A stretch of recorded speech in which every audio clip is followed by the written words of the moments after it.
Good afternoon, ladies and gentlemen. On behalf of the Advocata Institute, I would like to warmly welcome you all to this press conference on taxpayer burden and the urgency of state-owned enterprise reform. First of all, I would like to thank the media representatives and journalists for accepting our invitation and being present for this occasion. The topic of state-owned enterprise has been one of Advocata's core projects from its inception, and we have always done our best to bring public awareness to state-owned enterprises and how they impact our economy. It is no secret that state-owned enterprises, or SOEs, have contributed towards the economic crisis by absorbing land, labor, and resources that otherwise could be used in a more efficient manner. They also add to the country's debt burden and reduce competitiveness by monopolizing key industries. This press conference was organized to discuss, in particular, the burden that SOEs place on taxpayers and the importance of pushing along the process of SOE reforms. This discussion will also cover other topics, such as reasons for the delays in SOE reforms, the impact of SOEs on consumer welfare, and the new SOE reform policy. Joining us today, we have three distinguished speakers: Mr. Dhananth Fernando, Chief Executive Officer of the Advocata Institute, Ms. Rehana Thowfeek, Research Consultant for the Advocata Institute, and Mr. Shihar Aneez, Financial Journalist.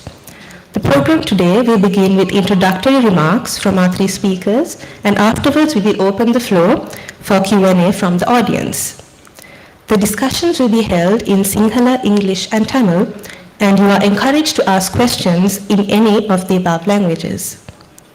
Our first speaker for the day will be Mr. Dhananth Fernando, who will present his ideas in Sinhalese, followed by Ms. Rehana Thowfeek, who will give her remarks in English.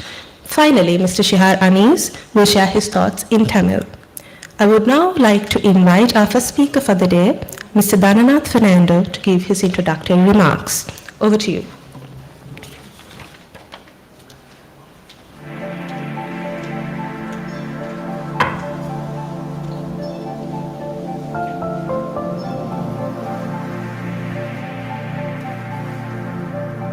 සුබ සන්ධ්‍යාවක් හැම දිනාටම බොහොමත්ම ස්තුතියි අපේ press conference එකට මාධ්‍ය සාකච්ඡාවට සම්බන්ධ වුණාට අපි මේ මාධ්‍ය හමුව කැඳවන්න විශේෂයෙන්ම තීරණය කරේ දැනට රජයට අයිති ව්‍යාපාර ප්‍රතිසංවිධානය ගැන අපි නිතරම අදහස් දක්වලා තියෙනවා, කරුණු දක්වලා තියෙනවා සහ සංඛ්‍යා දත්ත ඉදිරිපත් කරලා තියෙනවා.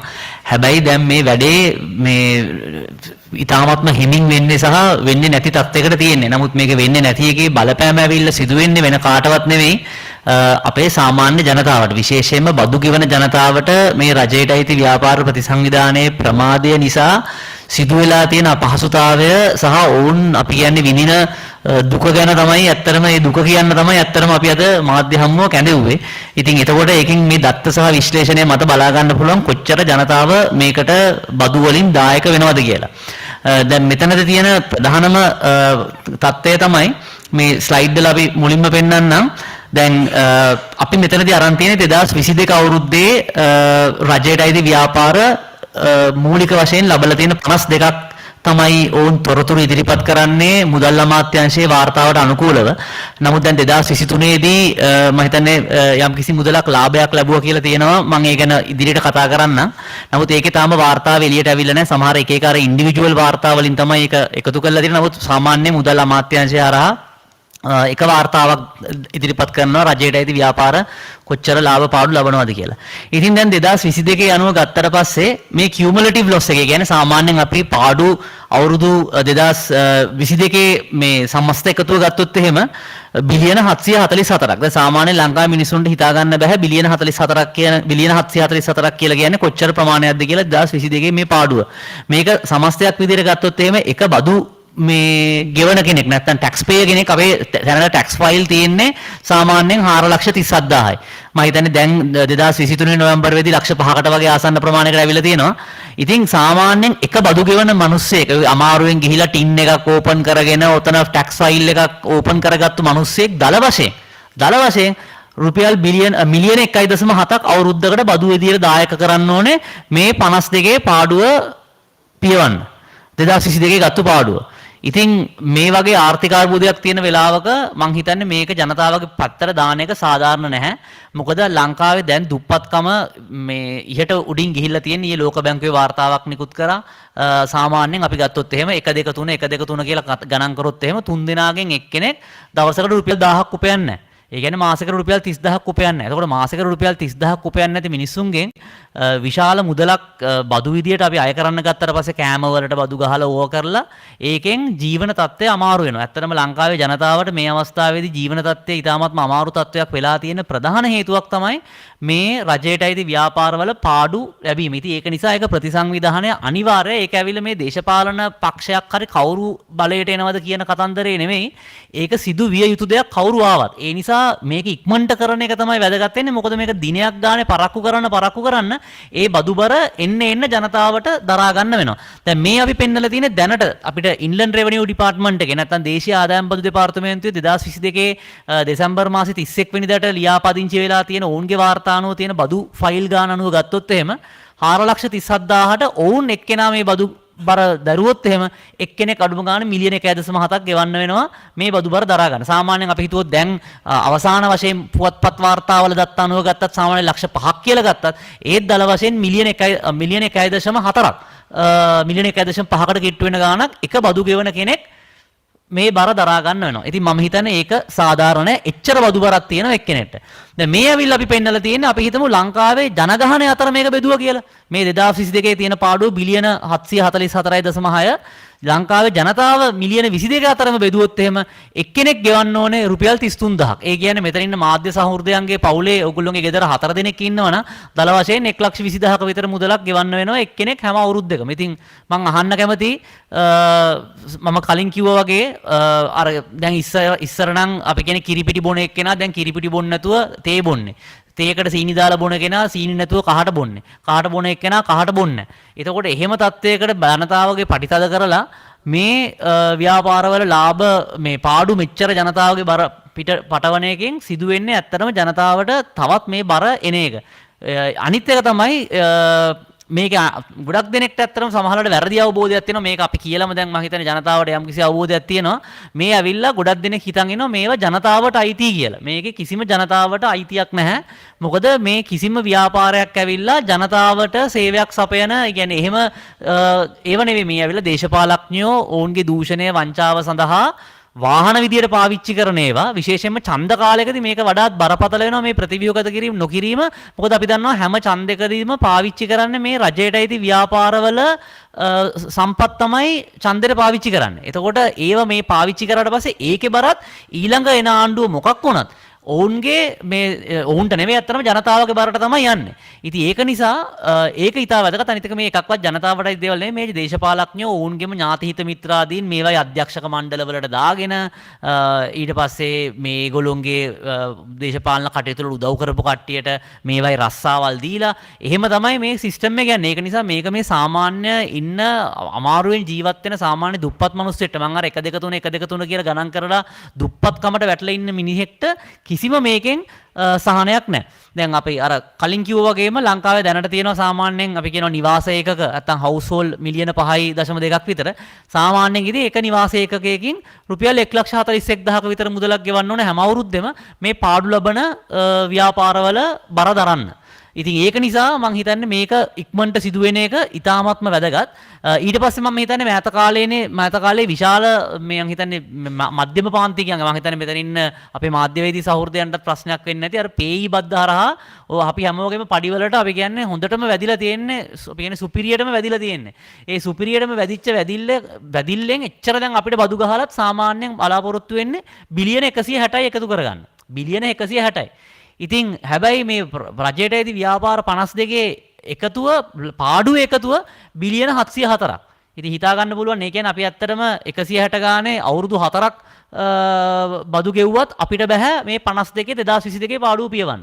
ඉතින් ඒක නිසා මම හිතන්නේ මේක සාධාරණයි කියලා. මොකද මේ හරහා ආර්ථිකයේ විශාල සංකෝචනයකට ලක් වෙනවා. මොකද අපි බදු විදියට ගෙවන්නේ අපිට වෙන මොනවාට හරි වියදම් කරන්න පුළුවන් සල්ලි. අපි ළමයාගේ අධ්‍යාපනයට, අම්මගේ තාත්තගේ සමහරවිට බෙහෙත් හේත් වලට ගෙයක් හදන්න තියෙන සල්ලි, මෝටර් සයිකල් යනවා නම් ඒක පොඩි මරුටියක් කරගන්න තියෙන සල්ලි. ඕව තමයි මේ බදු විදියට අපි සෑහෙන මුදලක් ගෙවන්නේ. ඉතින් ඒ බදු මුදල් මම හිතන්නේ කිසිසේත්ම සාධාරණයි කියලා මේ පාඩු ලබන ව්‍යාපාරවලට දාන එක ඒක කිසිසේත්ම මේ අවස්ථාවේදී දරා ගන්න බෑ.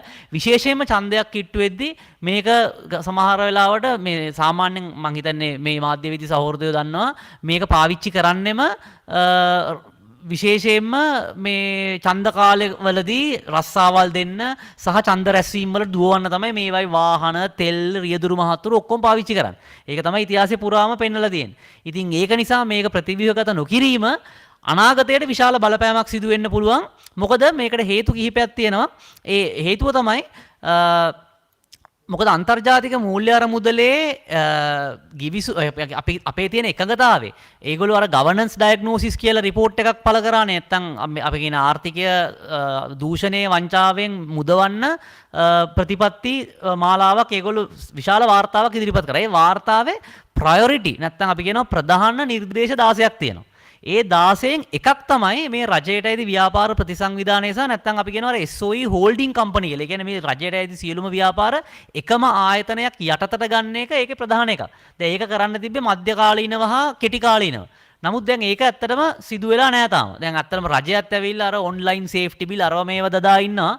මෙච්චර අත්‍යවශ්‍ය මේ ජනතාවට බරක් වෙන මේ සාමාන්‍ය මිනිස්සු රුපියල් 1,41,000ක් හැම නිවාස ඒකකයක්ම ගෙවන්න ඕන පාඩු ලබන රාජ්‍ය ආයතන වලට බලපාන මේ ඒ වගේ පනත් ඇත්තටම අරගෙන ඉන්නේ නැතුව. ඉතින් ඒක නිසා ඒක ඊටාත්ම වැදගත් මේ අවස්ථාවේදී මේ ක්‍රියාපටිපාටිය ඉක්මන් කරන එක. එහෙම නැත්නම් අපි ලොකු ප්‍රශ්නයකට මුහුණ පානවා. ඒ වගේම තමයි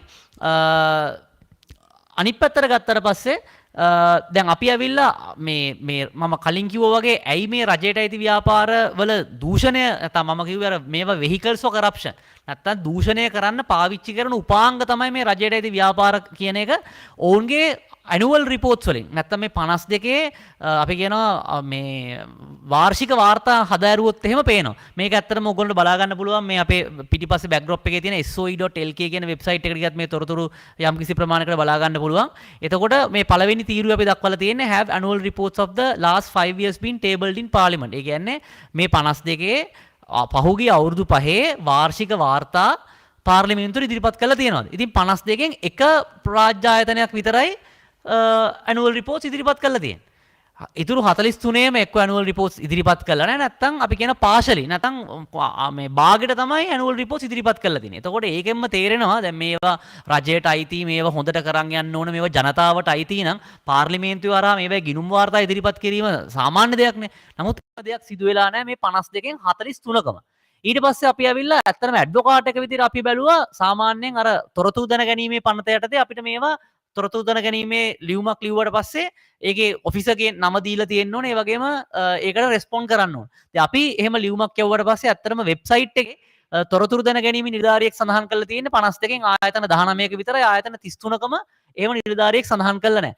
ඒ වගේම තොරතුරු ඉල්ලලා තොරතුරු දැන ගැනීමේ පනත යටතේදී ඉල්ලීමක් කරාට පස්සේ ඒ නිශ්චිත කාලවකවානුව යටතේදී අපිට ප්‍රතිචාරයක් දැක්ුවේ ආයතන 52කින් ආයතන 18ක් විතරයි.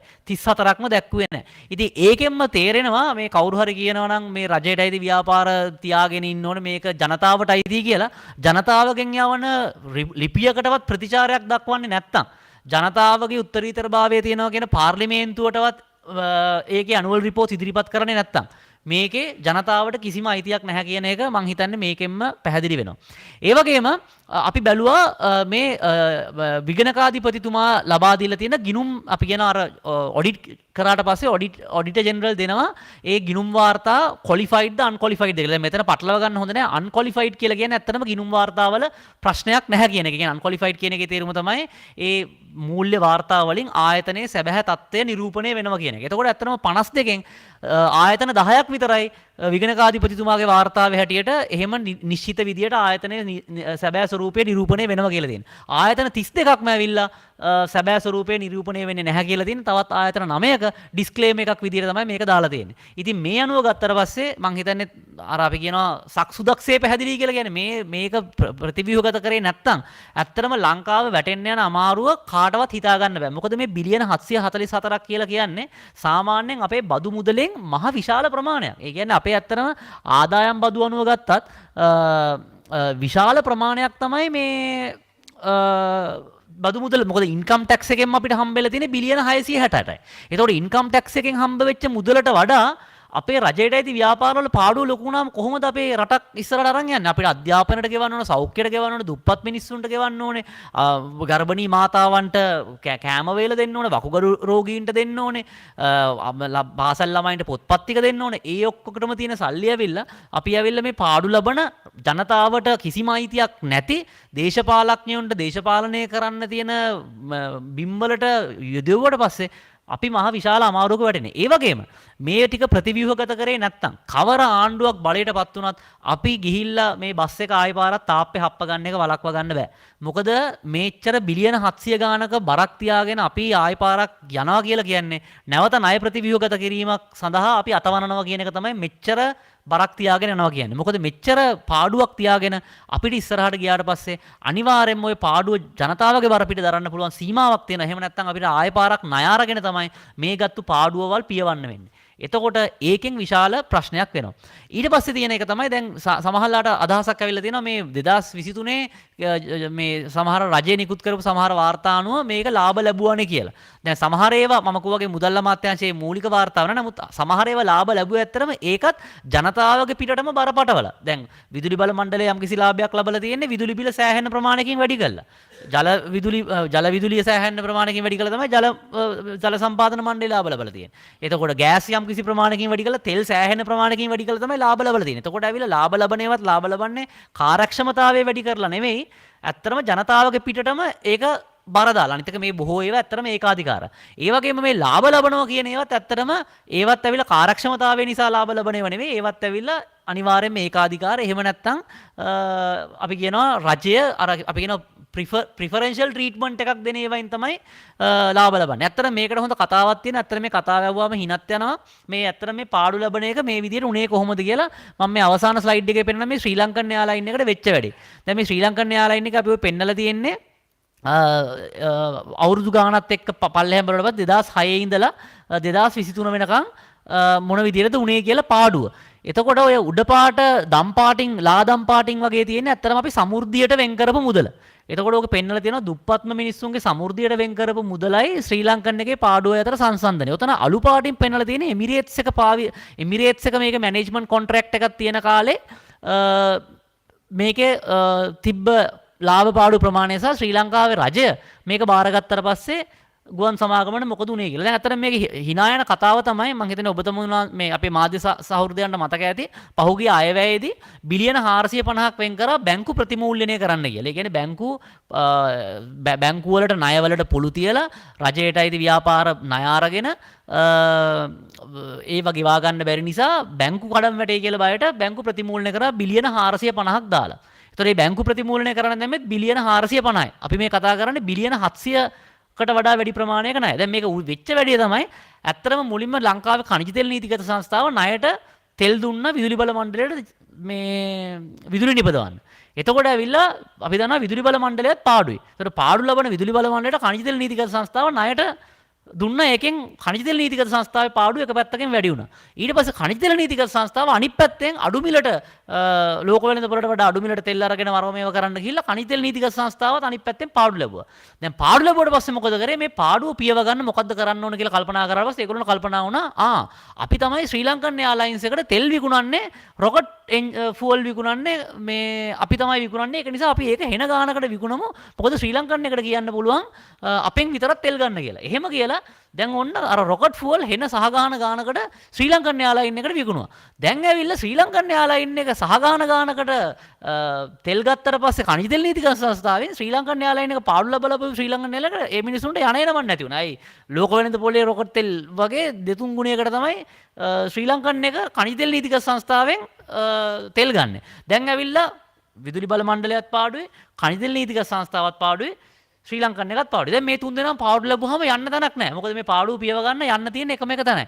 දුවගෙන ගියා ශ්‍රී ලංකාවේ මහ භාණ්ඩාගාරයට. ඉතින් මහ භාණ්ඩාගාරයේ ඔබතුමාලා දන්නවා මහ භාණ්ඩාගාරයටත් යන්නේ නමක් නැතුව මේ වෙලාවේ ඉන්නේ. ඒගොල්ලෝ කිව්වා අපේ ගාව සල්ලි නැහැ. ඕගොල්ලෝ යන්න අපේම තියෙනවා බැංකු ටිකක්. ලංකා බැංකුවයි මහජන බැංකුවයි. ඒ තුන් දෙනාම තල්ලු කරා මහජන බැංකුවයි ලංකා බැංකුවයි. දැන් ඇවිල්ලා මහජන බැංකුවයි ලංකා බැංකුවයි මේ ආයතන තුනේ පාඩුව පියවන්න දැන් ණය දුන්නා. දැන් ණය දීලා ඉවරලා දැන් මේ මිනිස්සුත් අමාරුවේ වැටලා. දැන් මේ මිනිස්සුන්ගේ බේර ගන්න අයවැයෙන් රුපියල් බිලියන 450ක් වෙන් කළා තියෙනවා බැංකු ප්‍රතිමූලනය කරන්න. දැන් මම අහන්න කැමතියි මේ සමීකරණේ දින්නේ කවුද? පෙට්‍රෝලියම් කෝපරේෂන් එකත් පාඩුයි. විදුලි බල මණ්ඩලයත් පාඩුයි. අපේ විදුලි බිලත් වැඩි කළා. අපේ තෙල් වල මිලත් වැඩි කළා. ශ්‍රී ලංකන් ගුවන් සමාගමත් පාඩුයි. මෙතන ඉන්න මහත්තුරු කවුරුත් මං හිතන්නේ ශ්‍රී ලංකන් ගුවන් සමාගමේ නිකන් ටිකට් එකක් නිකන් ගිහිල්ලා තියෙනවා කියලා ගුවන් ගමන. ඒකේ ටිකට් වල ගණන් බැලුවොත් ලෝකෙත් තරඟ කරන අනිත් ගුවන් සමාගම් වලටත් වඩා ඒකේ ටිකට් වල මිල වැඩි. ඊට පස්සේ අපි ඒක අරන් ගිහිල්ලා පාක් කරා මහජන බැංකුවේ ලංකා බැංකුවේ. දැන් මේ බැංකු දෙකත් අමාරුවේ වැටලා. දැන් ඒකට බේර ගන්න බිලියන 450ක් ආය පාරක් අපෙන්ම දැන් බිලියන 450 බජට් එකෙන් වෙන් කරනවා කියලා කියන්නේ අර බදු ගෙවන ජනතාවටම ආය පාරක් ඒක ගෙවන්න කියන කතාව තමයි කියන්නේ. ඒතර ආය පාරක් ඒගොල්ලොන්ගෙම අපෙන් බිලියන 450ක් කියලා කියන්නේ දල වශයෙන් එක පුද්ගලයෙක්ගෙන් රුපියල් 20000ක් විතර. ආය පාරක් ඒක අරන් ගිහිල්ලා දැන් ආය පාරක් ඒක බේර ගන්න බිලියන 450කුත් වේදන් ගලා. ඇත්තටම මේක අර අපි ඇවිල්ලා කියනවා අර මේ සාමාන්‍ය අර සිංහල භාෂාවේ කියනවා අර මොකද වස්තියක් අඹරනවා හරි මොනවා හරි ඒ කියන්නේ පැත්තම සුන්නත් දූලි වල යන වැඩ කරනවා කියලා කියන්නේ ඒ වගේ වැඩක් තමයි. ගුවන් සමාගමත් පාඩුයි, පෙට්‍රෝලියම් එකත් පාඩුයි, විදුලි බල මණ්ඩලයත් පාඩුයි, බැංකු දෙකත් පාඩුයි, අපිත් පාඩුයි. අපේ මිනිස්සු බඩත් ගින්නේ 3 දෙනෙක්ගෙන් එක්කෙනෙක් බඩත් ගින්නේ ඉන්නේ. ඉතින් ඒක නිසා මේක තව සතියක් හරි ඒ කියන්නේ මේක කල් දාන්න සිදු වෙන්නේ ඇත්තටම ජනතාවට ඉතාමත්ම අපහසු තත්වයක් ඇති වෙන එක. ඉතින් ඒක නිසා මේක ප්‍රතිව්‍යුහගත කිරීම අනිවාර්යයි. මේ ප්‍රතිව්‍යුහගත කිරීම කියලා කියන්නේ ගොඩක් වෙලාවට සමහර කට්ටිය වැරදි හිතා ගන්නවා මේක ප්‍රයිවටයිස් කරනවා මේක කාට හරි විකුණනවා කියන එකම ඒ කතාවම නෙමෙයි. ඒ කියන්නේ මේක ඇවිල්ලා ප්‍රතිව්‍යුහගත කිරීම අනිවාර්යයෙන්ම විනිවිද භාවයක් යුතුව වෙන්න ඕනේ. ඒක ඇවිල්ලා මේ ඇමතිතුමා හරි කවුරු හරි දන්න කෙනෙක් ඉන්වෙස්ටර් කෙනෙක් අරන් ඇවිල්ලා අපි දෙන්න ගාණක් කතා කරගමු කියලා එක නෙමෙයි. මේකට ඇවිල්ලා ඇත්තටම යම්කිසි ක්‍රියාපටිපාටියක් යම්කිසි ප්‍රමාණයකට හදලා තියෙන මේ ක්‍රියාපටිපාටියට අනුකූලව සිදුවීම අනිවාර්ය විනිවිද භාවය. මොකද එහෙම නැත්නම් එහෙම ප්‍රශ්නයක් එනවා. ඒ වගේම දැන් මේක දේශපාලනීකරණය වෙලා කවුරු හරි කියනවා නම් මේකට බිඩ්ස් ඒ කියන්නේ මේ ප්‍රතිව්‍යුහගත කිරීම සාර්ථක වෙන්නේ නැහැ. එහෙම කිව්වොත් එහෙම ඒකත් ඇත්තටම ඒකේ බරත් වක්‍රාකාරයෙන් එන ජනතාවට. මොකද අපි යම්කිසි අපි කියන්නේ අන්සර්ටනිටි එක නැත්නම් අවිනිශ්චිතභාවයක් නිර්මාණය කරනවා කියලා කියන්නේ මේවට බිඩ් කරද්දී බිඩ් වැලියු එක අඩු වෙනවා. බිඩ් වැලියු එක අඩු වෙනවා කියලා කියන්නේ ඒ පරතරය පියවන්නත් වෙන්නේ ජනතාවට. අනිත් එහෙම නැත්තම් මේ බිඩ් කරන්න නැතුව ඉන්නවා. බිඩ් කරන්න නැතුව හිටියත් ඒකේ ප්‍රශ්නේ වෙන්නේ අර හැමදාම පාඩු වෙන දවසක් ගානේ පාඩු වෙන මුදල ගෙවන්න වෙන්නේ අනිවාර්යයෙන්ම ජනතාවට. ඉතින් එතකොට මේ ක්‍රියාපටිපාටිය කල්යන්න සිදු වෙන්නේ ජනතාවට මේකේ අමාරුව වැඩි වෙන එකම තමයි. අනිත් එක එහෙම නැති වුණොත් එහෙම වෙන්නේ මේක අපි තව වතාවකදී පස්සේ වෙලාවක කරන්න තිබ්බොත් එහෙම ආයෝජකයන්ගේ තියෙන විශ්වාසය දැනටමත් කොහොමත් සෑහෙන්න අඩුයි. ඊටත් වඩා විශ්වාසය අඩු වෙන එක තමයි මූලික වශයෙන් වෙන්නේ. මොකද දැන් මේක පාරක් බිට් කෝල් කරලා ඒවා කැන්සල් කරලා අපි ආයෙ පාරක් බිට් කෝල් කරලා එහෙම කරාම කවුරුත් කැමති වෙන්නේ නැහැ. මොකද මම හිතන්නේ හැමෝම දන්නවා ආයෝජකයෝ සෑහෙන මහන්සියක් දරනවා මේ වගේ බිඩ් එක කරලා ලෑස්ති වෙන්න. මොකද ඇවිල්ලා ආයතනයේ වත්කම් බලලා බැලන්ස් ෂීට් බලලා මේක මහා ක්‍රියාපටිපාටියක් කවුරු හරි මොකද බිලියන ගණන් සල්ලි දාන්නේ නැහැ නිකන් හිතුමතේට.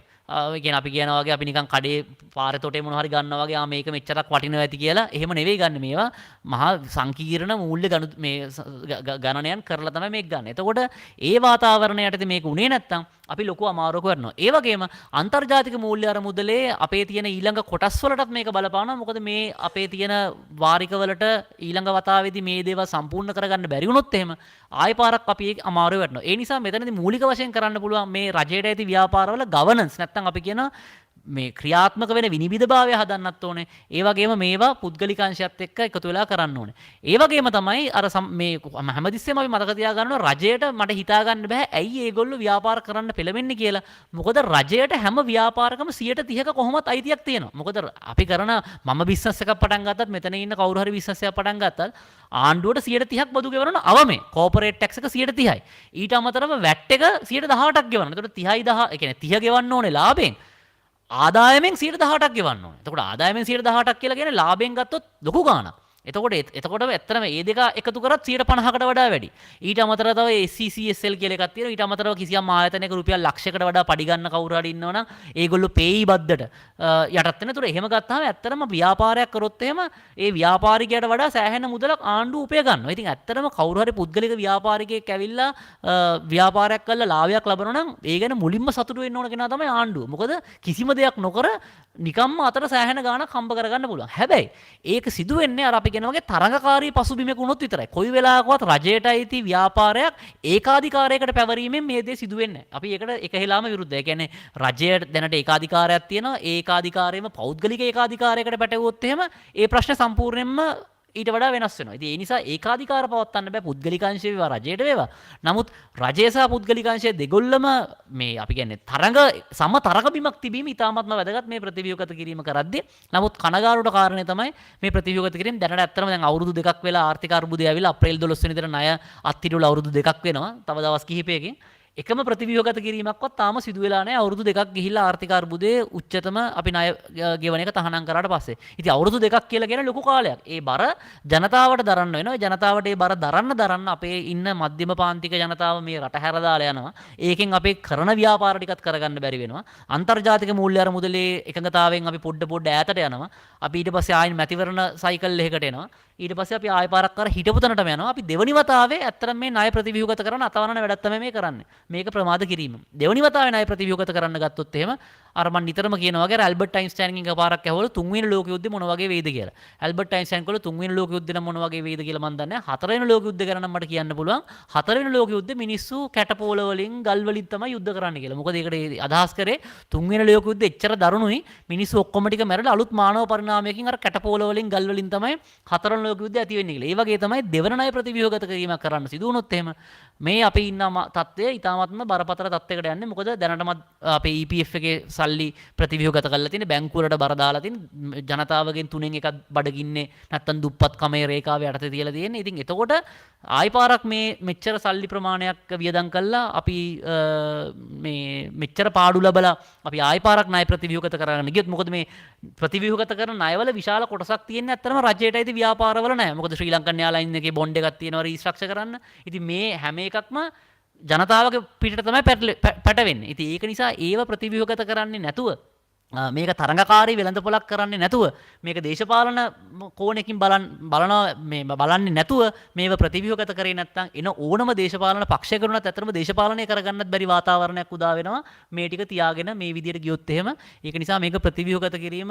අත්‍යවශ්‍යයි. ඒක නොකරොත් එහෙම ඒකේ බර එක පැත්තකින් ජනතාවට නෝ ඒ වගේම සමාජයේ විශාල අස්ථාවරභාවයක් ඇති වෙනවා.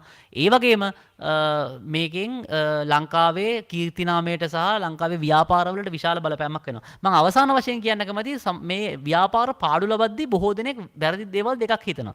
සමහර හිතනවා පාඩු ලබන හැම ව්‍යාපාරයක්ම පාඩු ලබන්නේ දූෂණය නිසා කියලා. දූෂණය නිසා අනිවාර්යයෙන්ම ව්‍යාපාර පාඩු ලබනවා. හැබැයි ව්‍යාපාර හැම එකක්ම පාඩු ලබන්නේ දූෂණය නිසා නෙවෙයි. ඒ වගේම සමහර හිතනවා ව්‍යාපාර ලාභ ලබන ව්‍යාපාර ලාභ ලබන්නේ දූෂණය නැති නිසා කියලා. එහෙමත් නැහැ. ලාභ ලබන ව්‍යාපාරවලත් දූෂණය තියෙනවා. හැබැයි ව්‍යාපාරයක් ලාභ ලැබුවත් පාඩු ලැබුවත් ඒ ව්‍යාපාරය තරඟකාරී නැත්නම් බොහෝ වෙලාවට ඒගොල්ලන්ට වෙළඳපොලෙන් ඉවත් වෙන්න සිදු වෙනවා. ඒ නිසා ලාභ ලබන රජයට අයිති ව්‍යාපාර ලාභ ලබන්නේ දූෂණය නැති නිසා නෙවෙයි.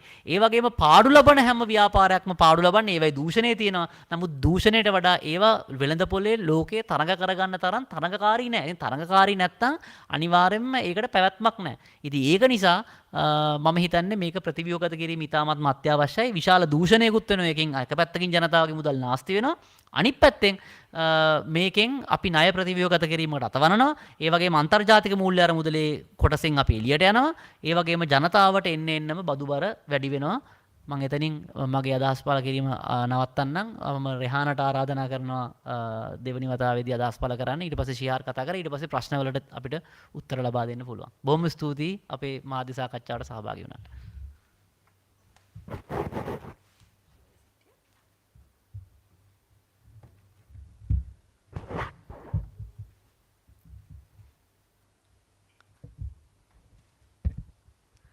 Good evening, everyone. So I will be talking a little bit about the SOE reforms that have been going underway already.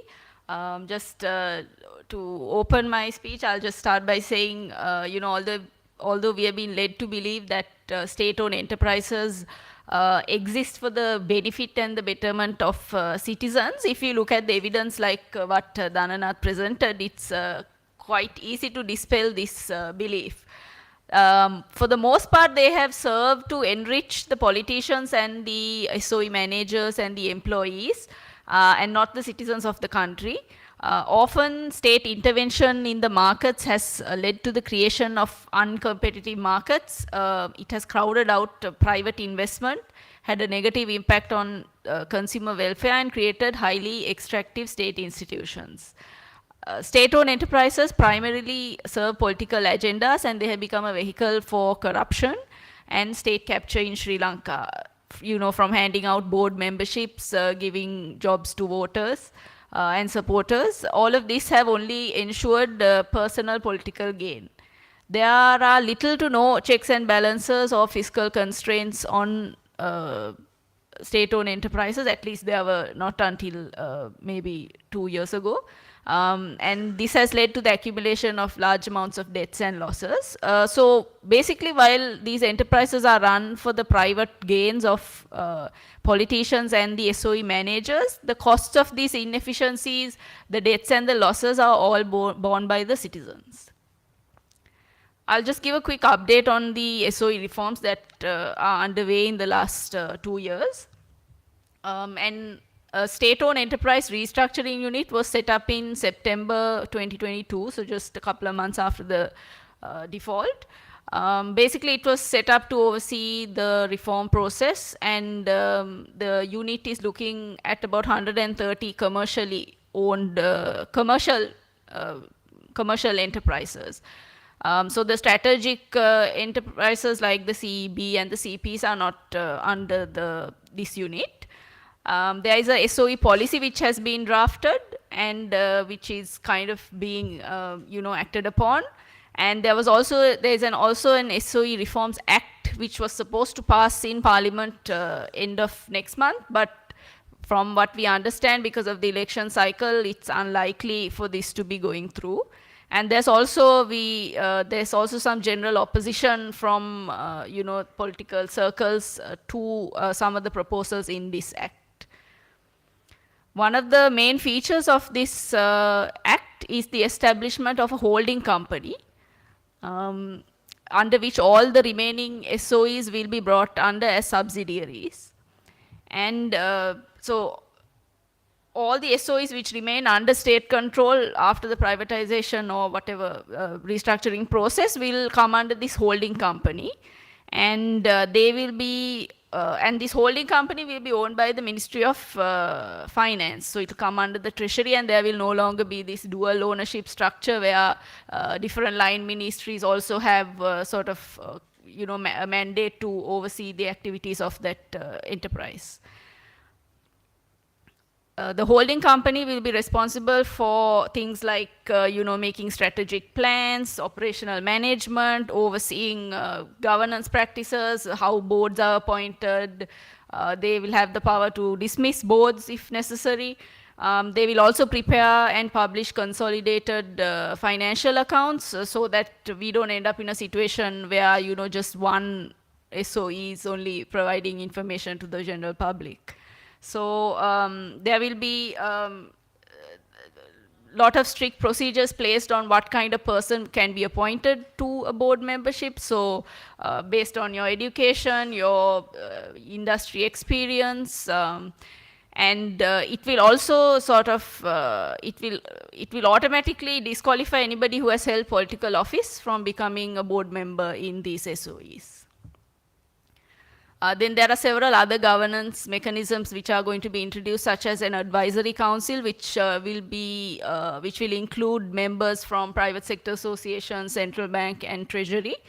So this is all part of improving the governance around these state-owned enterprises.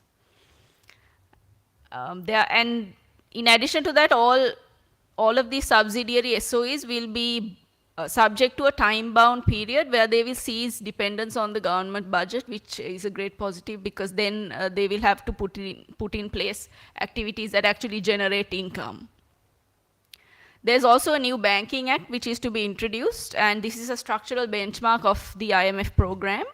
Although it was supposed to have been met already, we are yet to meet these requirements. I think probably by the next review, it might sometimes be passed in Parliament. So this, the governance of these state-owned banks is also a major issue, as Dhananth pointed out. So this act will bring in, several regulatory requirements, such as private banks, about their exposure and what parties they can lend to, and what kind, there will also be new mechanisms on like how much you can lend to state-owned enterprises and that kind of, those kinds of regulations. There's also a new Electricity Act, which is to be passed in Parliament, which will enable the unbundling of the Ceylon Electricity Board and to restructure the CEB and improve its efficiency. So these are there are several reforms underway, but as we see it, we are approaching the 2-year anniversary of the default, but really the needle on the reforms hasn't really, we haven't really moved the needle. So things are very slow. So the longer we delay these SOE reforms, in my opinion, the greater the risk that we only engage in partial reforms, or what I call just enough. So just enough to mitigate a crisis, but not enough to, really put Sri Lanka on a trajectory for, inclusive and sustainable growth. And it's also, I think, vital because state-owned enterprises have, become vehicles of corruption and state capture. So essentially, policies and action is being taken for the personal, private gains rather than for public benefit. So restructuring SOEs and privatization, divestment are all part of sort of dismantling these power structures and dismantling these, the levers of state capture. So I think it's very urgent and very necessary that we talk about SOE reforms and keep pushing for, for some movement on the needle on reforms. Thank you.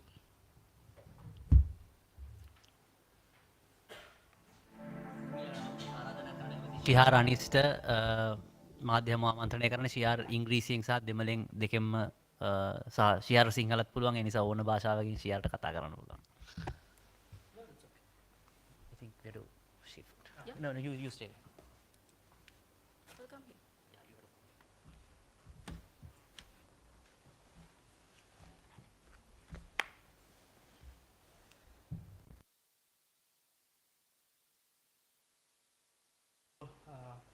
For coming for this important press conference.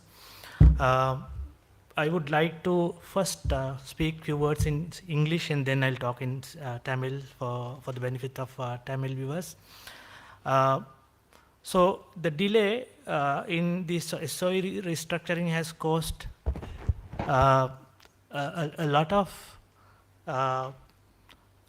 pain on the public, right? I think Dhananth has shown with numbers, right?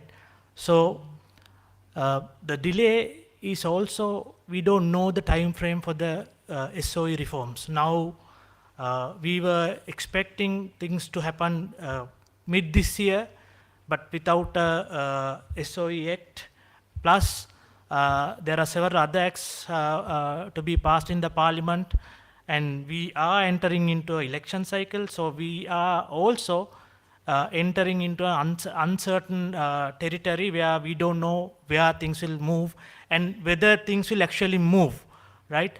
In the past, we have seen from government to government, they come up with some policies. When the government changes, the policy change, and then again, there are debate, there are arguments, and they never go through these policies. So we don't know whether the same thing will happen to the SOEs, the way things are going. And also we have seen the pace. The pace is very slow and there were, for one instance, I can tell you, Sri Lankan Airlines, right? They have extended it, I think, twice or thrice because of, the reasons they better know. And there was one SOE, one of the institution where after the bid were closed, one of the parties who bid went to the courts, and now the party has been given to bid again. So things are not moving very faster, and every day you delay this, the burden is on the people, on the public. So let me talk in Tamil a few words. அதாவது இந்த அரசாங்கத்துக்கு சொந்தமான நிறுவனங்கள் அவங்க சீர்திருத்தங்களுக்கு உட்படாவிட்டால் நாங்கள் ஒரு பெரிய பாதாளத்துக்கு தள்ளப்படுறோம். என்ன காரணம்னா எங்களோட வரிச்சுமை, அதாவது நீங்கள் பார்த்தீங்கன்னா நாங்கள் ஒவ்வொரு வாங்குகிற ஒவ்வொரு பொருளுக்கும் நாங்கள் இப்போ வரி செலுத்தி கொண்டிருக்கிறோம். எங்களோட சம்பளத்தால் நாங்கள் வரி செலுத்துகிறோம். வேறு நாங்கள் வரிக்கு நாங்கள் கட்டாயமாக பதிவு செய்யப்பட வேண்டியிருக்கு. அதே நேரம் அந்த வரியை நாங்கள் செலுத்துறதுக்கு கட்டாயம் கடமைப்பட்டிருக்கிறோம். வரி செலுத்துகிற நல்லமான அதே நேரம் நாங்கள் இந்த மாதிரியான ஒரு பெரிய தொகையை நாங்கள் என்ன செய்கிறோம், இழக்கிறோம். இந்த அரசாங்கம் இந்த நிறுவனங்களில் அவங்க வியாபாரங்கள் செய்தால் எந்த விதமான ஒரு எஃபிஷியன்சி, அதாவது ஒரு செயல்திறன் இல்லாமல் அவங்க செஞ்சு கொண்டு இருக்கிறாங்க.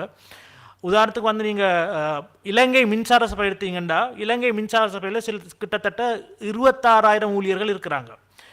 இந்த இலங்கை மின்சார சபையில் நீங்கள் அமைச்சர்கிட்ட கேட்டிங்கன்னா, அமைச்சர் சொல்கிறார் என்னென்னா, எங்களுக்கு இந்த 5,000 முதல் 6,000 ஊழியர்கள் தேவையான அளவு போதும் இந்த நிறுவனத்தை நடத்தி சொல்ல.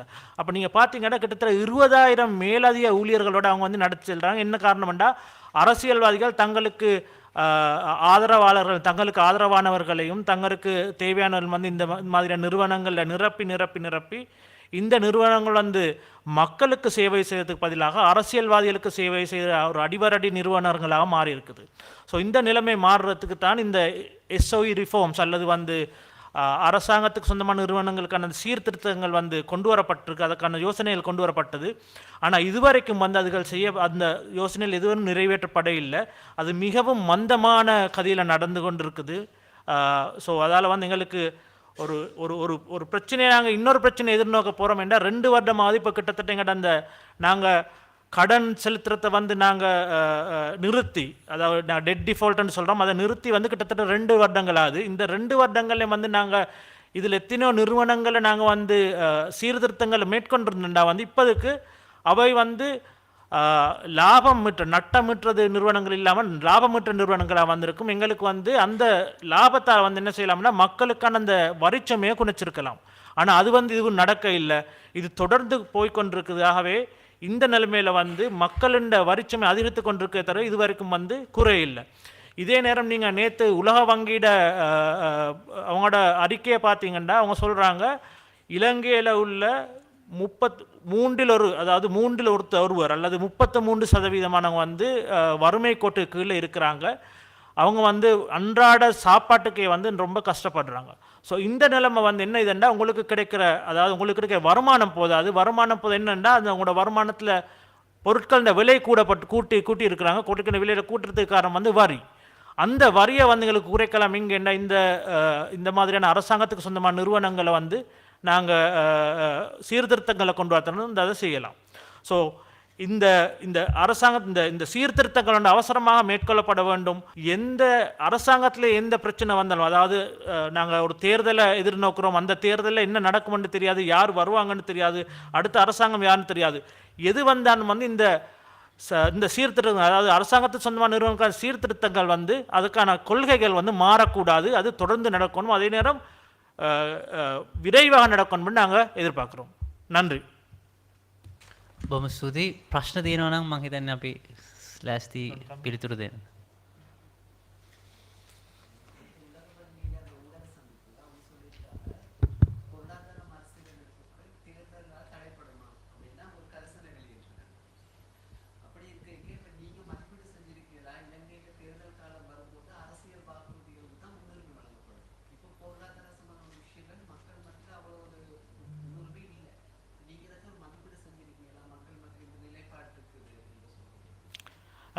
இல்லை நாங்கள் அப்படி ஒரு ஒரு ஒரு விஞ்ஞான ரீதியான ஆய்வு ரீதியான மதிப்பீடு செய்யலை. ஆனால் வளமையாக உள்ள எங்களோட போக்கு எப்படி என்றால், தேர்தல் காலத்தில் வந்து மக்கள் வந்து அரசியல் தலைவர்கள் சொல்கிறத வச்சு மற்றது அந்த அந்த தினங்கள் அந்த தேர்தல் காலத்தில் நடக்குது. அது வந்து இப்போ பொருட்கள விலையெல்லாம் குறைக்கிறாங்க. ஸோ அதை வந்து யோசிப்பாங்க என்னென்னா, இந்த அரசாங்கம் நல்லா செய்து நாங்கள் அவங்களுக்கு ஒரு ஒரு வாக்கை வழங்கணும்னு யோசிப்பாங்க. அல்லது வந்து இன்னொரு அரசியல் கட்சி வந்து சொல்லுவாங்க, நாங்கள் இந்த அரசாங்கம் செய்யாத விஷயங்கள்லாம் நாங்கள் சொல்கிறோம், வரியை நாங்கள் குறைப்போம், வரி 18 வீதத்துலேருந்து நாங்கள் 12 வீதமாக்குவோம், ரைட்? அல்லது நாங்கள் அந்த பேய் டேக்ஸ்ன்னு நாங்கள் வழங்குற அந்த டேக்ஸை வந்து நாங்கள் இல்லாமாக்குவோம்னு சொல்லுவோம். ஆனால் இப்போ இருக்கிற நிலைமையில் வந்து அந்த வரிகள் வந்து இந்த மாதிரி குறைக்க முடியாத நிலைமையில் தான் நாங்கள் இருக்கிறோம், ரைட்? ஸோ இப்படி சொல்கிறத வந்து நம்பி மக்கள் வாக்களிக்கிறதால நடக்கிறது என்னென்னா, உண்மையாகவே வந்து உள்ள இப்போ நாங்கள் கொண்டு போகிற அந்த சீர்திருத்தங்கள் வந்து இல்லாமல் போகுது, ரைட்? ஸோ அதனால் அவங்க சொன்னது உண்மை, உலகவங்கி சொன்ன உண்மை என்னென்றா, அந்த கரிசனை உண்மை ஒன்று இருக்குது என்றா, வளமையாக வந்து என்ன நடக்கும்னா, தேர்தல் காலத்தில் வந்து உண்மையான பொருளாதார விஷயங்கள் வந்து இவங்க மறைச்சிடுவாங்க. மறைச்சி வேறொரு விஷயத்தை காட்டு, பிறகு அவங்க பதவிக்கு வந்ததுக்கு பிறகு வந்து என்ன செய்வாங்க, மறுபடியும் அந்த பழைய நிலைமையை கொண்டு வராங்க. அது உண்மையை சொல்லி அந்த அரசியலில் உண்மையை சொல்லி தேர்தலில் வெற்றி கொண்டதாக நான்டா இது வரைக்கும் நான் கண்டதில்லை.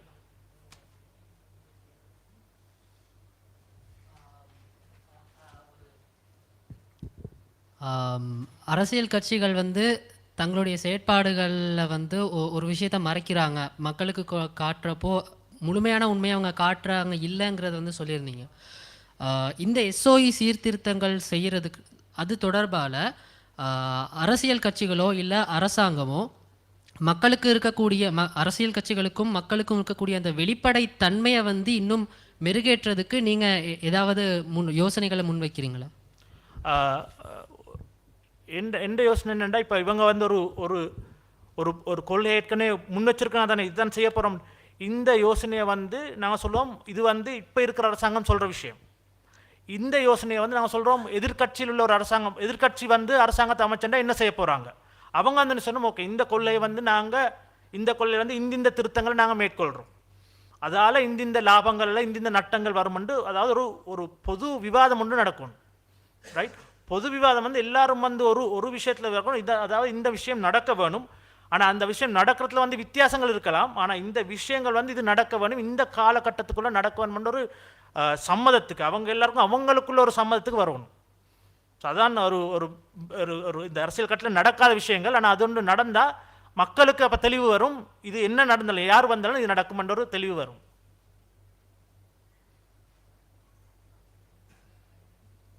තා ප්‍රශ්න තියෙනවා නම් අපිට පුළුවන් උත්තර දෙන්න. You can ask in English also, Rehana is there.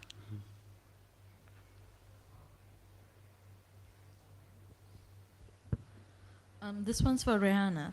So, why is there opposition from state-owned enterprises for prioritizing debt law reforms and particularly in centralizing debt management within the Ministry of Finance? Sorry, can you repeat the last part? Particularly in centralizing debt management within the Ministry of Finance. Any thoughts on that? I think I said there is opposition to some of the elements of the SOE Reform Act. For example, the establishment of the holding company, which will, rather than SOEs coming under different line ministries, which give line ministers the power to appoint chairmen and boards, all of this will be brought under the holding company. So under the holding company, there will be a holding company board, and then there each subsidiary SOE will also have a board appointed. But it will be very there will be a lot of criteria that has to be met for that board appointment to go through. For example, a lot of fit and proper criteria, the education, the experience. They can't have political political background.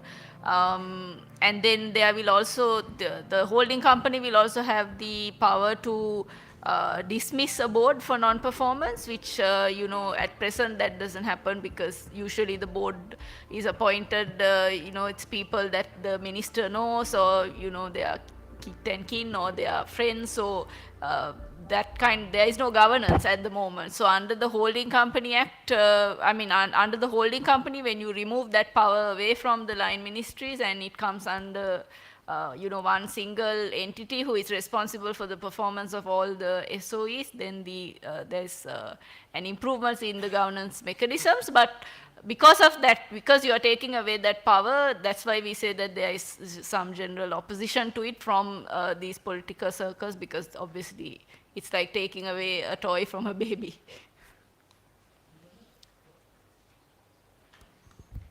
තව ප්‍රශ්න තියෙනවද? I think I have a question for Rehana. Would privatizing profit-making enterprises lead to the government losing revenue? And why do people oppose the whole privatization of profit-making enterprises? So privatization, when you're looking at privatization of profit-making entities, profitability alone is not a sufficient indicator of the performance of the enterprise. That's why in our last year's report, we looked at different indicators like return on assets. So from that return on assets indicator, you can get a better idea of how they have been performing. So generally what we find is that even though it's a profit-making SOE, if you compare it to private competitors, either in Sri Lanka, because some SOEs are monopolies, they don't have competitors locally. So if you compare to regional counterparts, generally we find that private ownership leads to better returns on assets than the state ownership. And then also you have to look at the market structure. If they are making profits, like Dhananth mentioned in his speech, if they are making profits purely because they have been protected by the state, because they are a state monopoly, or policies have been made to protect their sort of status in the market, then that profitability doesn't mean much, because you're not really profitable in a competitive sense. If I may weigh in for your question, basically if you compare as Rehana mentioned, the ROA, because you are not just measuring the profit alone, because for an example, I may be making a 500 rupee profit and Shihar may be making 200 rupee profit, but to make 500 rupee profit, I may have employed 100,000, and Shihar is making 250 profit by employing 1,000 rupees. So there is no point me coming and saying, okay, look, I have doubled the profit compared to Shihar. He is only earning 250. I am earning 500. You should prefer me, or like I am a better businessman. It doesn't make any sense, because I am earning 500 rupees by dedicating resources worth of 100,000 rupees, and Shihar is making 250 rupees by just employing 500 rupees. So he is a better businessman in that sense.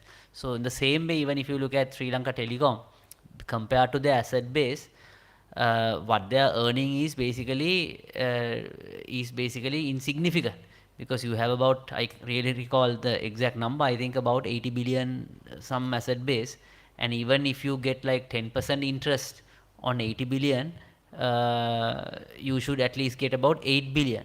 But I think what they get as dividend is, I think, less than 1 billion.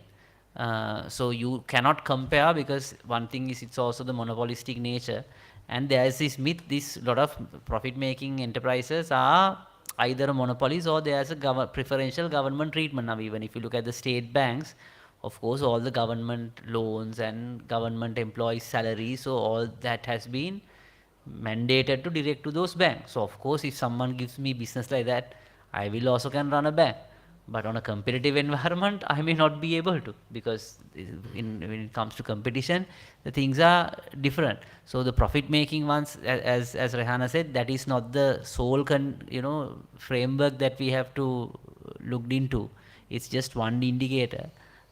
We have to look at more what is the service for the public if government is in a business. But otherwise there is no role, because the government's role is not to run businesses. There are enough people who can run better businesses, Government's role has to be ensuring the rule of law and the level playing field, so then others can come and operate. And as I mentioned, why should the government worry? Because if in any business, anyway, you have a 30% share. So when you have a 30% share, you no point trying to do business. And also, there is a myth, because profits doesn't belong to the government. Even in a private business, your profit is not yours. Profit is to reinvest in the business. If you are taking out the profit, basically you are bankrupting your business, because when you take out the profit, how are you going to reinvest in the business and grow the business? Dividends is your part, but profit is not, it belongs to the business. So just because one company is making a profit, it doesn't mean people are getting benefit. That profit is for the business, not to anyone else. Let me add one thing. Now, I think your parents or aunties, uncle might know.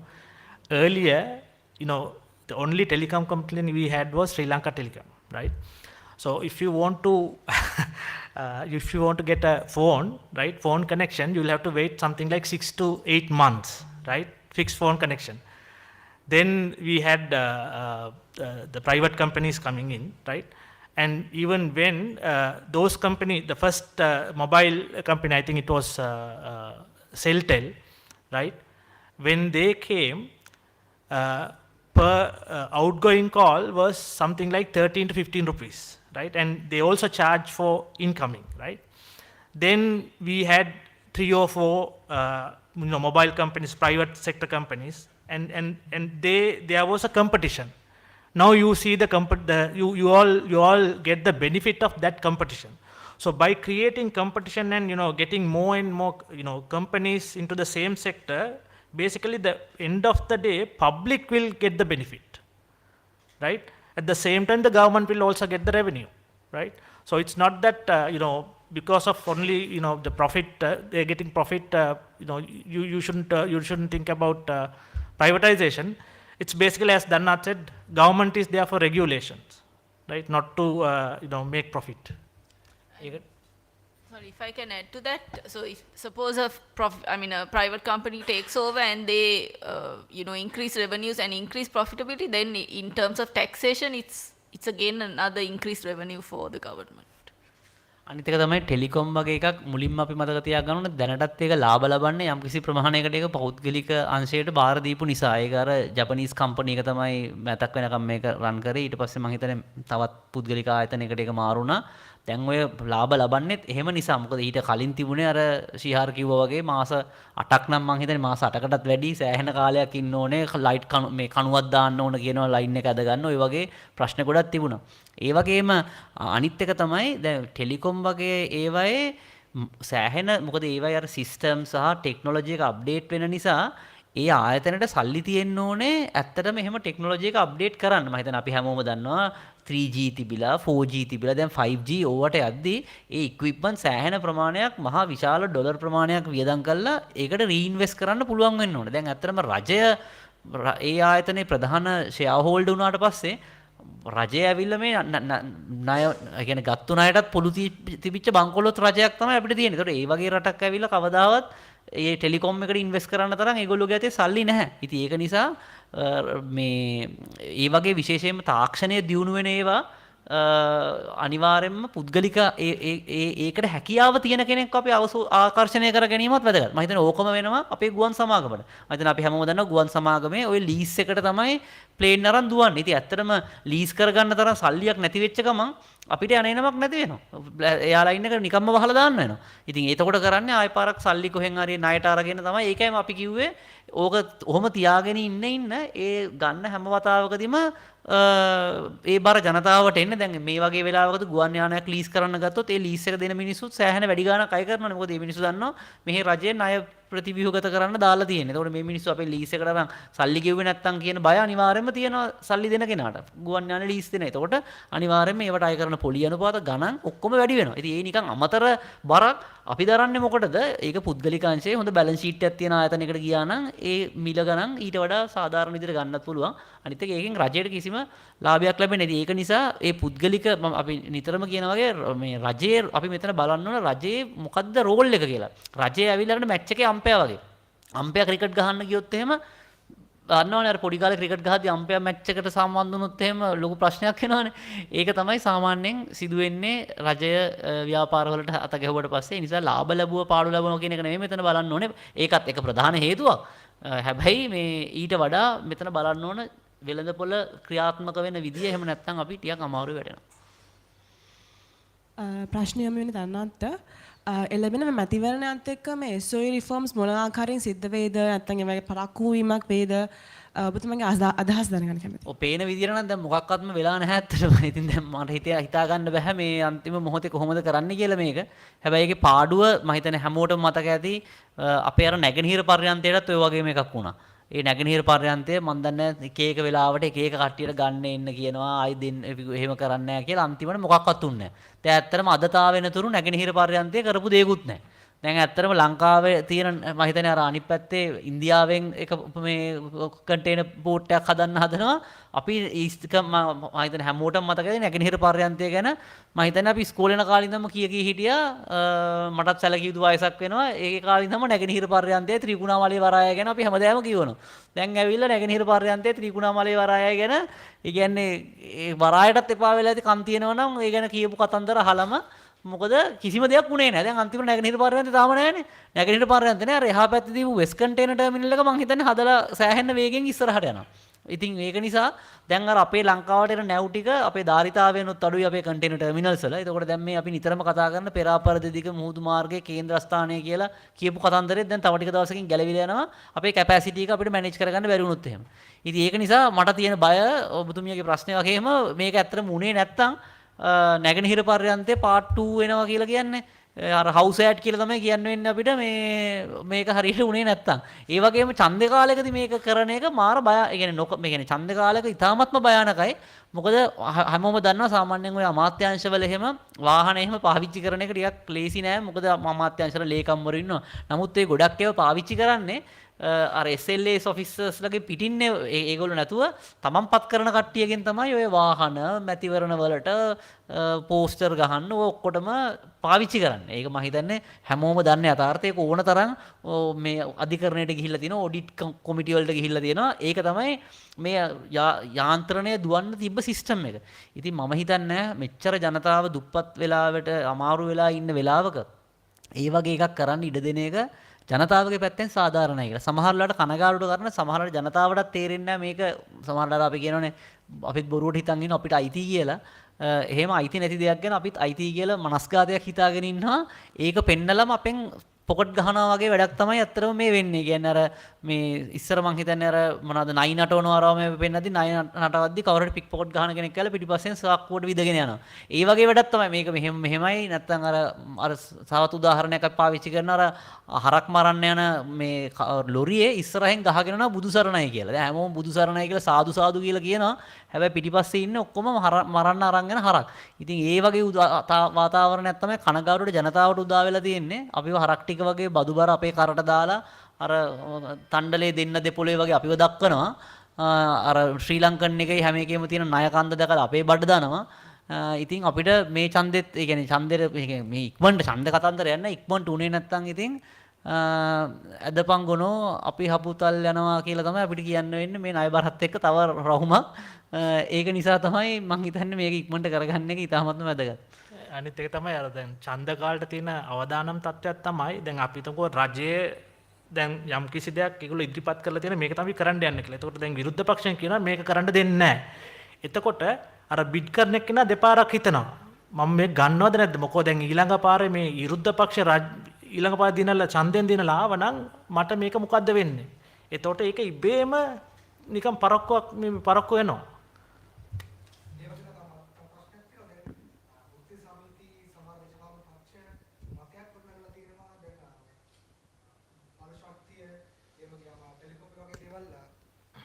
පෞද්ගලිකරණය වීමේදී රටට යම්කිසි ආරක්ෂාව සම්බන්ධව ඊළඟට බල ශක්තිය ගියාම control එක ඒගොල්ලෝ බාරගනි අපිට මුකුත් කරන්න හම්බෙන්නේ නැති වෙයි. එහෙම මතයක් ගොඩනගලා තිනවා. මේකේ යථාර්ථයක් තියෙනවද? මේ වගේ උදාහරණ තියෙන රටවල් තියෙනවද මේ වගේ මෙහෙම දේවල් කරපු? ඔව් ඒ කියන්නේ සමහර දැන් අපේ ජාතික ආරක්ෂාව කියන එක බලන්න ඕන විදි අනුව තමයි ඒක තීරණය වෙන්නේ. දැන් මම ඔකට නිතරම කියන දෙයක් තමයි දැන් මෙච්චර කල් රජයේනේ ඇත්තටම ඔය තෙල් සහ විදුලිය කරේ. දැන් ඇත්තටම ආර්ථික අර්බුදයේ කාලේ විදේශීය රටක් අපිට මොන හරි බලපෑමක් කරා නම් අපිට උදාහරණ තත්ත්වය මොකක්ද කියලා හිතන්නකෝ. ඒ කියන්නේ අපේට තෙලුත් නැහැ. කරන්ට් එකත් නැහැ.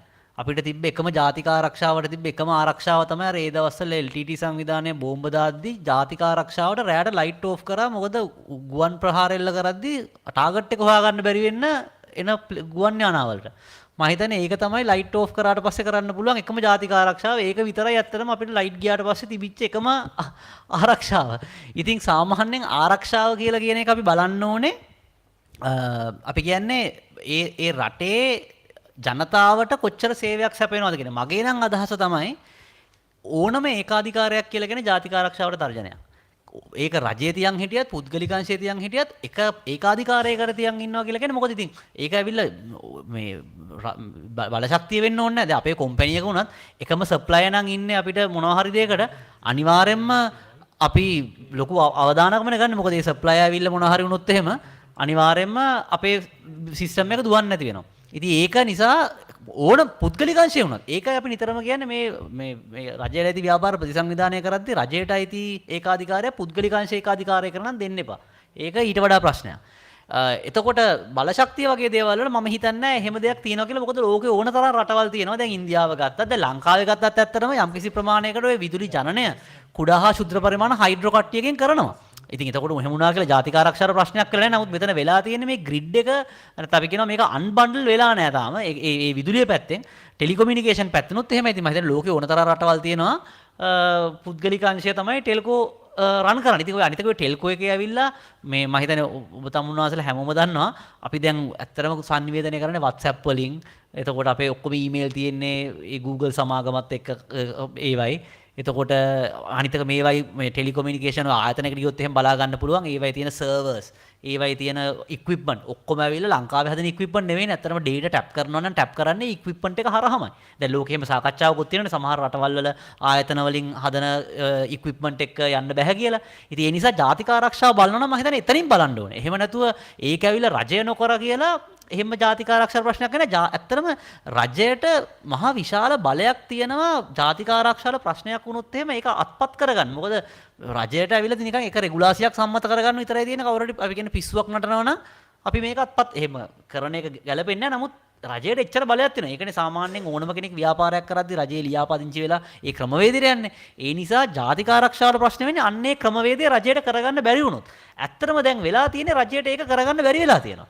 ඒ වගේම රජය මේක කරන්න හදන නිසා ඔබතුමා හරියටම කිව්වා වගේ මේක දැන් ඇත්තටම භූදේශපාලන ප්‍රශ්නයක් වෙලා. දැන් ඕනතරම් ලංකාවට පුද්ගලික ව්‍යාපාර එනවා මේ මිලදී ගන්න එක එක ව්‍යාපාර. දැන් උදාහරණයක් විදිහට මේ මෑතකදී කොටස් වෙළඳ පොලේ විශාල වශයෙන් විකිණිච්ච එක්ස්පෝ ලංකා එක. ඒක පිට රටක ව්‍යාපාරයක් මිලදී ගත්තා.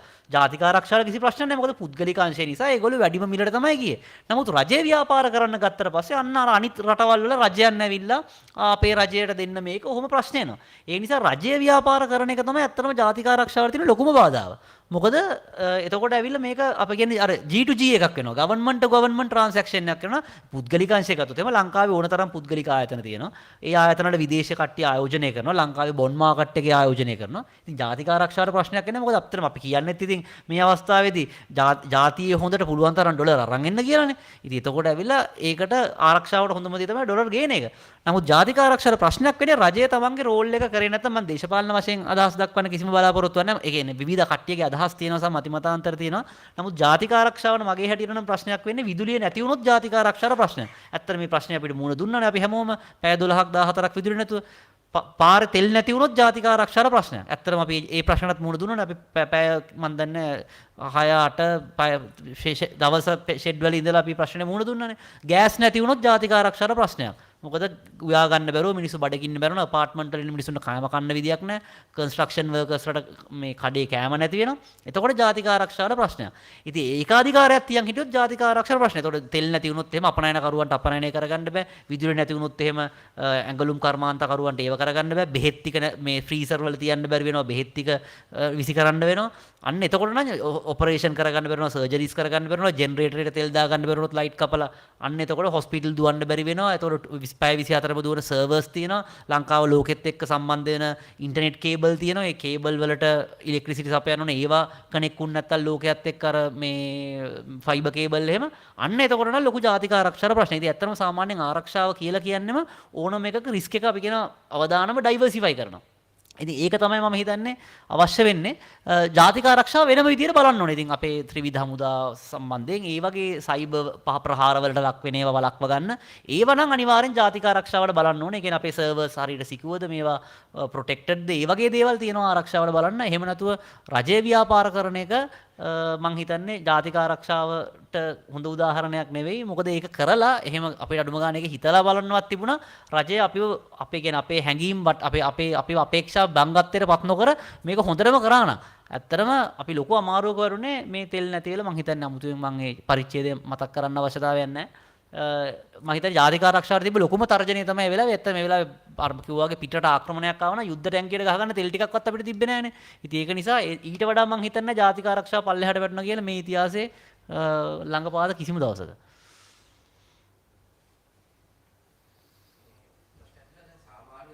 පාඩුලාවන ගොඩක් ආයතනවල ගැටලුවක් තමයි මේ වැටුප් බෙදී යාම. සාමාන්‍ය දැන් සාමාන්‍ය රජයේ ආයතනයක සාමාන්‍ය පහළ නිලධාරියෙක් සහ මේ විදුලි බල මණ්ඩලය අපි කියමු උදාහරණයක් විදිහට ගත්තොත් සමාන මට්ටමේ ගත්තොත් අර වැටුප් ඉහළ තලයක තියෙනවා. මේවත් වෙනස් වී යුතුයි නේද? ඔව් අනිවාර්යයෙන්ම ඔබතුමාගේ ප්‍රශ්නේ හරියටම හරි. ඒක තමයි සාමාන්‍යයෙන් වෙන දේ තමයි අර මේ ඒකාධිකාරයක් තියාගත්තට පස්සේ අපි ඒක අර රාජධානියක් වගේ අපිට කැමති විදිහට හදා ගන්න හදනවානේ. ඒතකොට අපි ඒක කට්ටියගේ පඩිය වැඩි කර ගන්නවා. ඊට පස්සේ අපේ EPF එකේ ETF එකේ කැපෙන ඒවත් අපි ආයතන සල්ලි වලින්ම ගෙවන්න හදා ගන්නවා. අපිටම කියලා perks දා ගන්නවා. මොකද මේකට කවුරුත් තරඟ කරන්න එන්නේ නැහැ. දැන් ඇත්තටම අපි තරඟකාරී වෙළඳ පොලක ඒ වැඩේ කරන්න බෑනේ. මොකද මම ඇවිල්ලා එහෙම perks දාගත්තු ගමන් අනිත් කම්පැනි ඇවිල්ලා මට වඩා ලාභයට බඩු විකුණනවා. මොකද ඒගොල්ලෝ ඒක කරන්නේ නැතුව. එතකොට මගේ කම්පැනි බංකොලොත් වෙනවා. ඒතකොට ඒකාධිකාරයක් තිබිලා රජය කරනවා කියලා කියන්නේ ඒක තමයි සාමාන්‍ය. මම හිතන්නේ අමුතුවෙන් කියන්න ඕනේ නැහැ. හැම ඇමතිවරයෙක්ම ඉල්ලන අමාත්‍යාංශය මොකද්ද කියලා බලන්නකෝ. ඉතින් මං හිතන්නේ සාමාන්‍යයෙන් අර කියනනේ ඇමතිවරු පත් වෙද්දී ඇමතිවරු මුලින්ම බලන්නේ තමන්ගේ ඇමතිකම නෙමෙයි ගැසට් එක එනකන් තමයි බලන් ඉන්නේ මොන ආයතන ටිකද මගේ ගැසට් එක යටතේ මට තියෙන්නේ කියලා. ඒතර ඒකෙන්ම තේරෙනවා දූෂණය සහ වංචාව කොතනද තියෙන්නේ සහ ඇයි මේකට මෙච්චර අපි කියන්නේ සාමාන්‍ය භාෂාවෙන් කියනවා නම් කෙල හලන්නේ ඇයි කියලා. ඉතින් ඒ හලන්නේ අර ඔබතුමා කිව්වා වගේ අර පඩි මේවා දාගෙන එතකොට ඒ පඩි ඒ තියෙන ඒවට තමන්ගේම ඥාති හිත මිත්‍රාදීන්ව දාගෙන ඒව ඔක්කොම වෙනස් වෙනවා. හැබැයි ඒකත් අපි කියනවා දැන් සමහර ඒවා ප්‍රතිව්‍යුහගත කරගන්න අමාරු නම් පුද්ගලිකංශයේ ගේන්න අමාරු නම් අඩුම ගානේ ගවර්නන්ස් හරි ගේන්න කියලා. ඒ කියන්නේ අඩුම ගානේ මුදුමා කිව්වා වගේ සැලරි වල මේ පඩි වල තියෙන වෙනස්කම් වෙනස් කරලා ගිණුම් වාර්තා එළියට දාලා මම කිව්වා වගේ ඔඩිටඩ් accounts එළියට දාලා ඒව පාර්ලිමේන්තුවට අරන් ඇවිල්ලා එතකොට අඩුම ගානේ යම්කිසි විනිවිදභාවයක් තිබුණාට පස්සේ අඩුම ගානේ ජනතාවට තේරෙනවා මෙහෙම අඩුම ගානේ මෙහෙම වැරදි දෙයක් හරි මෙතන වෙනවා කියලා. ඉතින් සාමාන්‍යයෙන් සිදුවන දේ තමයි ඒ පඩි වැඩි කර ඔය ඔක්කොම ටික වෙන්නේ ඕනම ඒකාධිකාරයක සාමාන්‍ය ස්වභාවය තමයි අපි කැමති විදියට ඒක ඇතුළේ ඉන්න කට්ටිය තම තමන්ට වාසි වෙන විදියට මේක හදා ගන්නවා. ඉතින් ඒක හදාගත්තට පස්සේ අමාරුයි. මම හිතන්නේ අපේ ගුවන් සමාගමේ ගත්තත් එහෙම මම හිතන්නේ කලින් වතාවේදී අපේ මාධ්‍ය හමුවේදීත් කිව්වා සාමාන්‍යයෙන් මැති ඇමතිවරු යද්දී ඉතින් ගුවන් සමාගම පාඩු ලබන එක අහන්න දෙයක් නැහැ. සාමාන්‍ය මගියට දෙන්නේ කිලෝ 30යි නම් බැගේජ් ජලවංශ එක ඇමතිවරු ආවට පස්සේ කිලෝ 60ක් අරන් යන්න ඉල්ලනවා. රුපියලක්වත් ගෙවන්න. ඉතින් එහෙම වුණාට පස්සේ ගුවන් සමාගම අනිවාර්යෙන් පාඩු ලබන එක අහන්න දෙන්නේ කිලෝ 30ක් වෙනවා. කිලෝ 60ක් අරන් ගියාට පස්සේ අනිත් මිනිසුන් එන්නේ බර කඩන්න වෙන්නේ. මොකද ගුවන් යානි කියලා ඕන තරම් බර දාගෙන යන්න පුළුවන් ගුවන් යාන නෑ ලෝකේ. මොන හරි ලිමිට් එකක් තියෙනවා. ඒකට ඊට වඩා වැඩි වුණොත් ගාණක් ගෙවන්න ඕන. ඉතින් ඔය වගේ ප්‍රශ්න නිසා නැත්නම් ටිකට්ස් වලදී ගණන් අඩු කරලා ඉල්ලනවා. ඉකොනොමි ක්ලාස් ඉල්ලලා ෆස්ට් ක්ලාස් යන්න හදනවා. ඉතින් ඔය වගේ කතන්දර නිසා අමාරුයි මේ වැඩේ කරන්න. ඒකයි අපි කියන්නේ විශේෂයෙන්ම තුන්වන ලෝකයේ රජයේ ධාරිතාව අඩු රටකට අපිට මේ වැඩ කරන්න අමාරුයි. අපේ ලිමිටේෂන්ස් හඳුන ගන්න එපා. අපේ රජයේ ධාරිතාව ඉතාමත්ම සීමිතයි. ඒතකොට ධාරිතාව සීමිත රජයන් ඇවිල්ලා ඔච්චර තරඟකාරී වෙළඳපොළක තරඟ කරන්න හදන එකම ඇත්තටම පොඩි විහිළු වැඩ.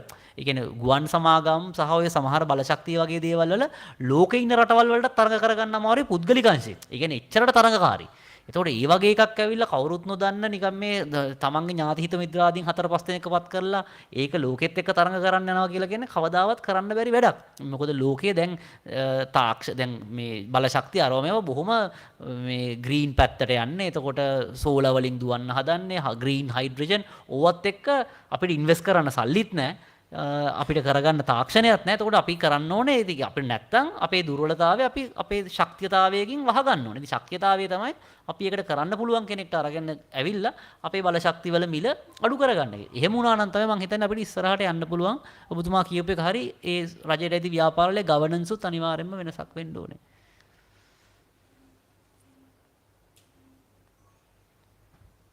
තා ප්‍රශ්න මොනවා හරි තියෙනවද? ඉංග්‍රීසියෙන් සහ ද්‍රවිඩ භාෂාවෙන් හරි උත්තර දෙන්න පුළුවන්. හරි සිංහලෙන් හරි.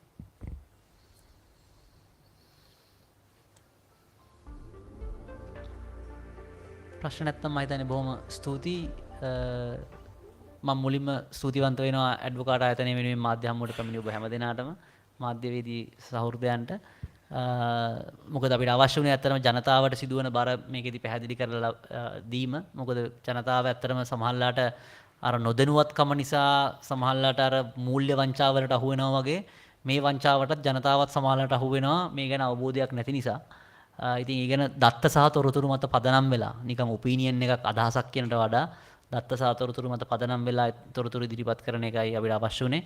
ඉතින් අපි ආරාධනා කරනවා මේ තොරතුරු ඔබතුමන්ලගේ මාධ්‍ය ආයතන වලට ලබා දීලා ඒ සඳහා ආවරණය ලබා දෙන්න කියලා සහ ආපු හැමෝටමත්ම ස්තුතියි. මම රෙහානට සහ ශිහාර්ටත් ස්තුතිවන්ත වෙනවා මේ මාධ්‍ය සාකච්ඡාවට අපිත් එක්ක සම්බන්ධ වුණාට.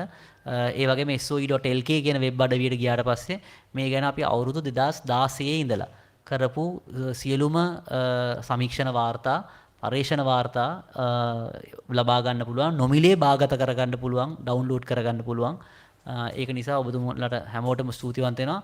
සුපුරුදු පරිදි අපේ සංග්‍රහයක් සූදානම් කරලා තියෙනවා එළියේ. ඒක භුක්ති විඳින්න කියලා හැම දිනාටම ආරාධනා කරලා සුබ සන්ධ්‍යාවක් කියලා ප්‍රාර්ථනා කරනවා.